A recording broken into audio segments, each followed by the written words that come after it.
তদ অনুপেক্ষিতাম। অর্থাৎ শ্লোকটির অর্থ কি?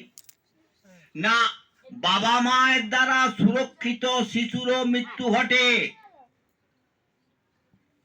যথোপযুক্ত ওষুধ প্রয়োগও রোগীর মৃত্যু ঘটে,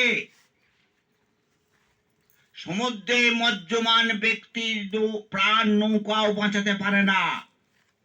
হে বিভো, হে নৃসিংহদেব, তোমার করুণায় একমাত্র জীবের দুঃখ নিবৃত্তির উপায়।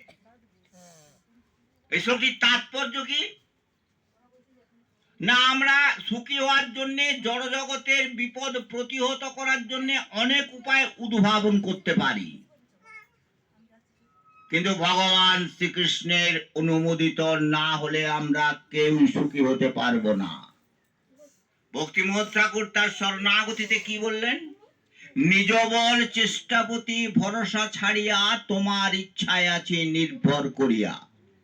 পরের পারি বললেন, তুমি তো রাখিবে যারে কেতারে মারিতে পারে, সকল বিধির বিধি তুমি। অনেক সময় ভক্তদের জীবনে বিপদ আসে,